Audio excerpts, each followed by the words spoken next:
In the beginning, God created the heavens and the earth. As God spoke, light entered, day was declared, land and sea separated, and every living thing came to life.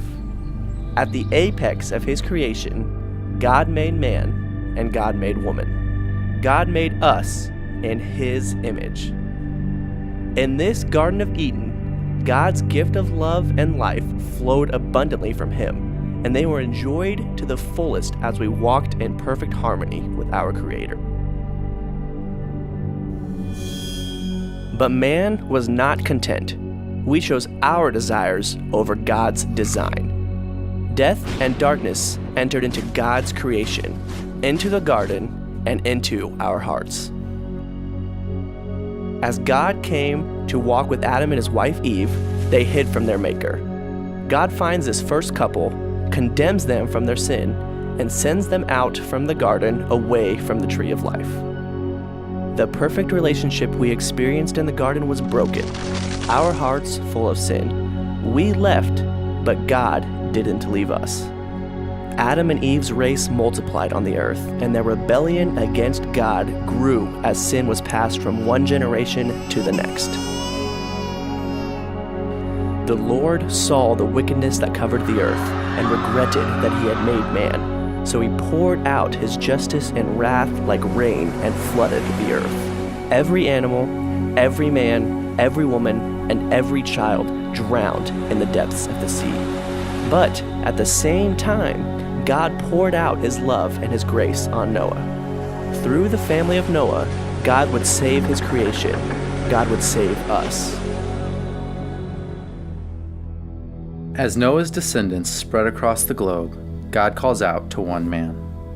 God speaks to Abram, instructing him to leave behind his parents' house, his friends, and his relatives.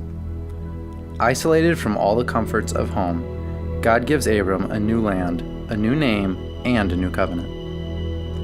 God promises to make him the father of a great new nation. Abraham and his wife Sarah stand in this new land and look longingly up into the night sky and remember God's promise that their descendants will be a blessing throughout the entire earth and as numerous as the stars in the heavens above.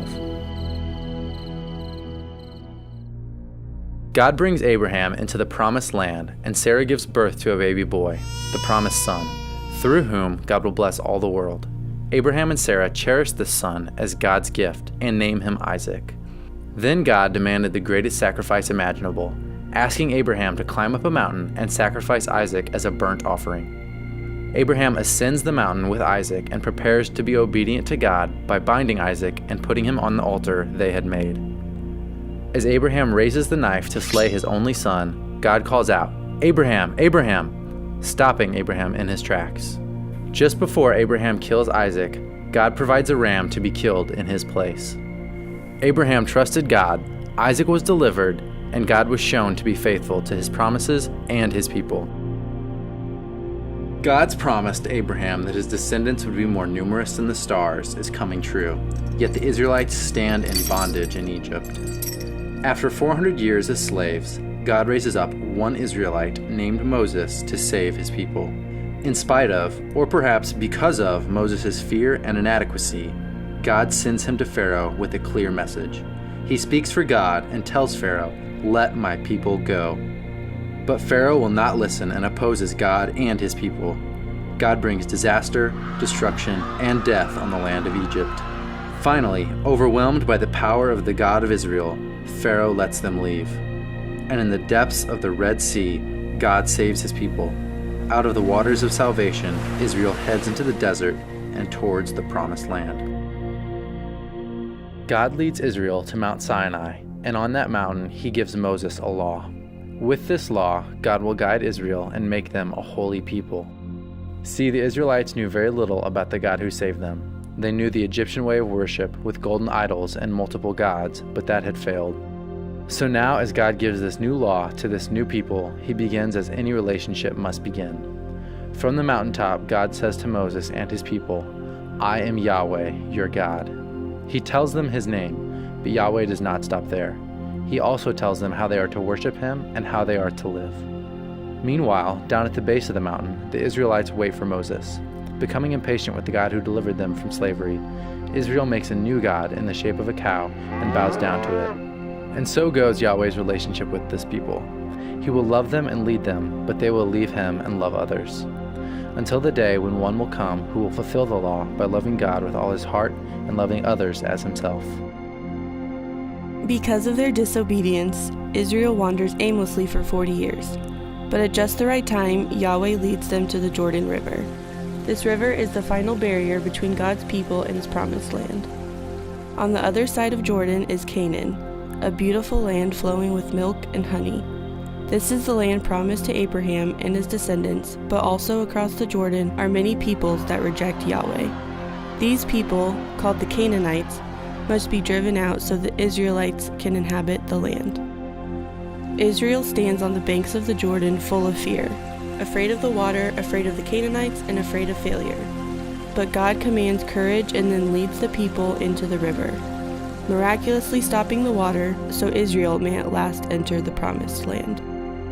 From there, Yahweh will lead his people in battle and in a new way of life from the falling walls of Jericho to the borders of this new home given by God.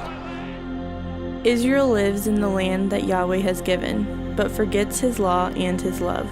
In fact, Israel comes to reject Yahweh, their true king, and they cry to him, "Give us a king like all the other nations."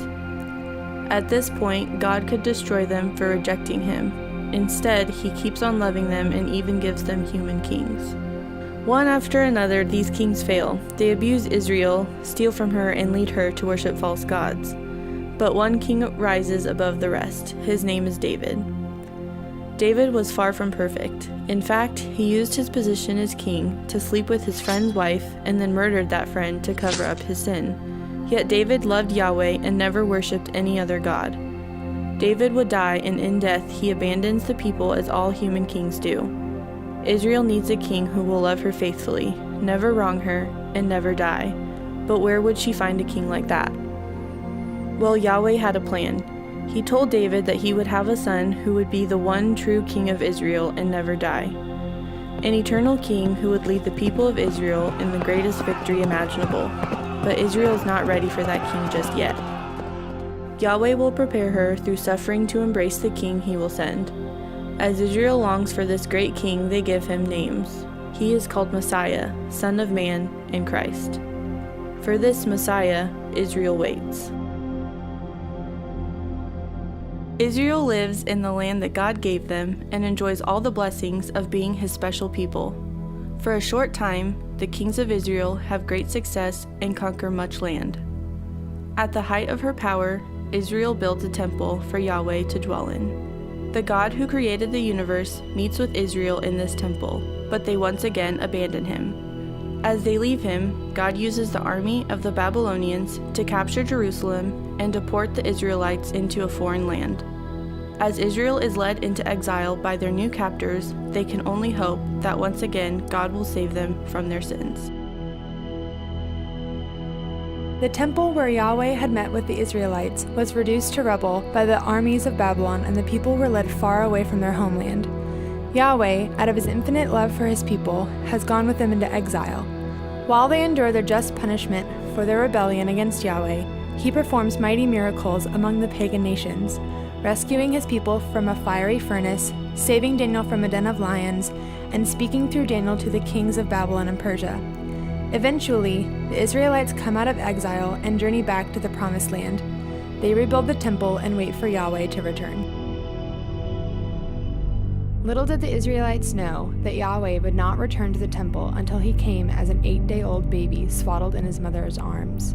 This helpless little child was Yahweh's promised one. He would heal the split between God's perfection and man's disobedience.